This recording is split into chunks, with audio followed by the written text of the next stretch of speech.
Hi, it's Dr. Bard. I love me some histology. What's our topic today?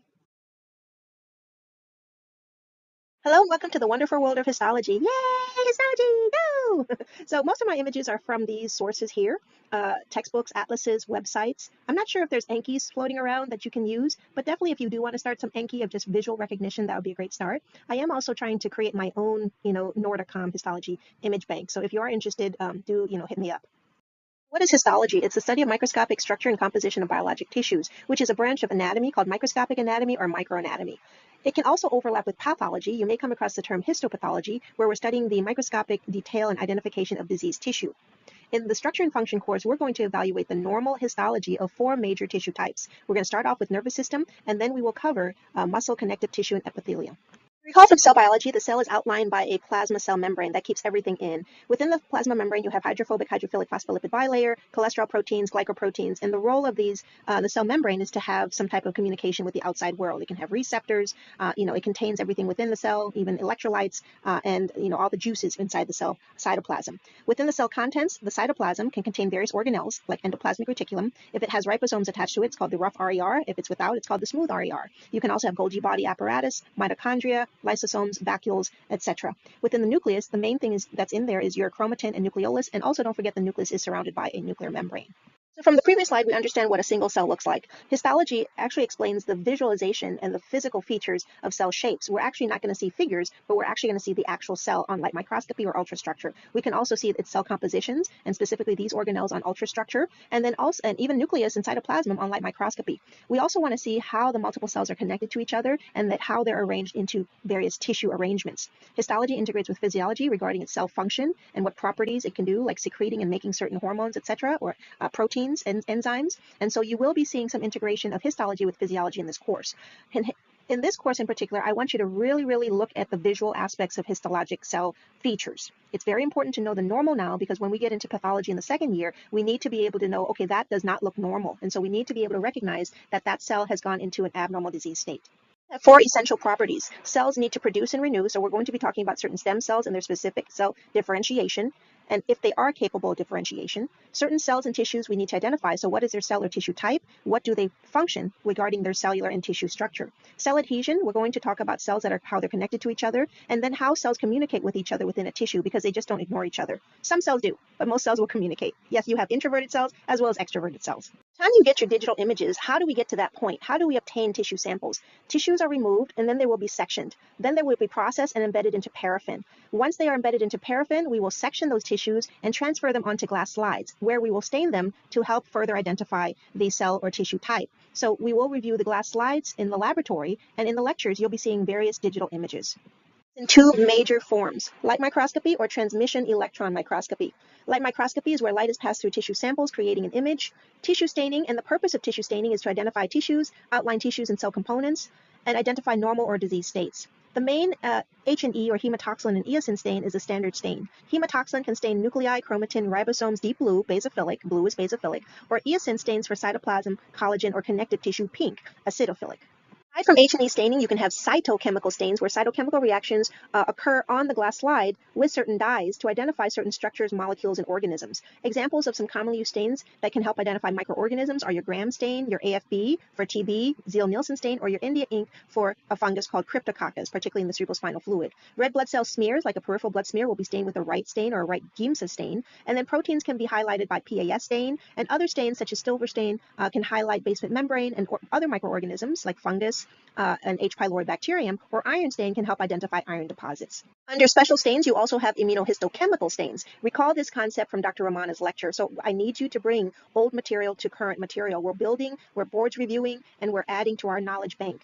The immunohistochemical stains are used to detect presence of specific protein markers using specific immunohistochemical dyes. So this is where we would actually have a dye labeled antibody that will be tagging the certain protein. So antibody will recognize antigen on the cell surface. of the tissue stains, and it'll stain some type of brown or pink stain. So this is used to detect specific protein markers and assist in cell classification or tissue diagnosis. Stains, we also have immunofluorescent staining, IF stain. This stain will come into play when we start to discuss microbiology, immunology, and pathology starting next semester and next year. This identifies and visualizes distribution of proteins and other molecules in cells. It uses fluorescent dyes tagged to antibodies, which will bind to antigens in the sample. And so the images on the bottom here, you see are examples of the syphilis organism on the left, and then the skin is a pemphigus vulgaris, which fluorescent stained antibody tags are highlighting and targeting the specific proteins around the keratinocytes.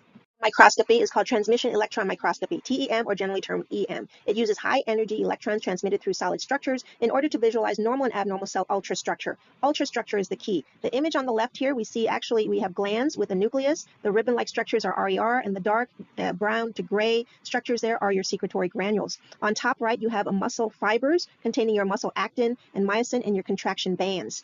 You have also on the right bottom here, we have bronchial epithelium, which contains your cilia. Can you see all these little projections there? Those are your bronchial cilia. And visualize. So the difference in light versus electron microscopy is that light microscopy, you get the overall features of the cell and just the cell organization or shape. You can see the nucleus, the nucleolus, the cytoplasm, and the outline of the cell membrane. Transmission electron microscopy allows you to see high resolution details of specific organelles, structures, proteins, and other cell properties. Here with the recap of this lecture. On that note, contact me if you have any questions or need clarifications, and I will see you at the next lecture. Thank you. Bye!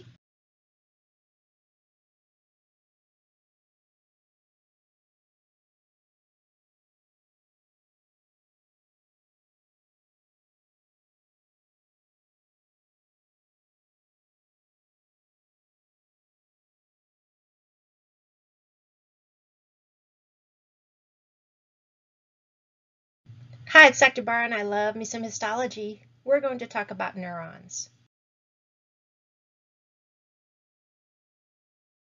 This lecture, we're going to correlate with some anatomy lectures related to the nervous system. Anatomy has already introduced some of these concepts to you. Histology will further reinforce these anatomic concepts and emphasize more of the microscopic morphology along with some cell biology. Recall and utilize the concepts from the Intro to Histology lecture as we move forward. This lecture, we're going to visualize and re-emphasize the structures via light and electron microscopy. From anatomy lectures, you know by now the organization of the CNS and the PNS, and also the different types of neurons. The neuronal classification, this is based upon the number of processes. So the multipolar, which is commonly tested and commonly seen on histology, going to have one axon and more than two dendrites. These are usually seen with motor neurons, either with somatic or visceral organs, as well as interneurons, and their role is basically for impulse conduction using their axons. The bipolar neurons have one axon and one dendrite. They're very specialized and occur more commonly in special senses like taste, smell, hearing, sight, and equilibrium. Pseudo-unipolar are commonly also tested. These axons divide close to the cell body into two branches. So it's basically one cell body in the middle, and then you have your axons on either side. This is usually seen with sensory, dorsal root ganglia, and cranial nerve ganglia. First, an example of the typical neuron, which has some key functional components. And the classic example we're going to use is a motor neuron, which is a multipolar cell. It has the cell body, which is the most prominent part of the cell, containing lots of organelles. You can also recognize the nucleus, which can be located within that cell body. The dendrites receive information. They can, in this case, it's multiple dendrites. And then you have axons, which is only one, transmitting the information. Before the transition from the cell body to the axon, you have this axon hillock, which is a clear region in the cell body, which lacks any cytoplasmic organelles, and it's a key distinguishing landmark to identify the difference between axons and dendrites. Figures and diagrams already. Now let's focus on the histology. Here are some examples of light microscopy images at various magnifications. This is pretty much a high power magnification of a multipolar neuron, one axon, multiple dendrites. You can see the multiple dendrites sticking out there. The images show microtubules, which are present more in the upper image there as well as in the lower image. What you're seeing are these very fine lines. Can you see the fine lines like streaks with within the cell body, extending into the axons and dendrites. So I want you to distinguish between microtubules versus neurofilaments. Neurofilaments are intermediate filaments, which are key cytoskeletal proteins. They basically give the cell its shape. Right? Microtubules are more commonly seen with movement of things, but both structures can be involved in exoplasmic flow.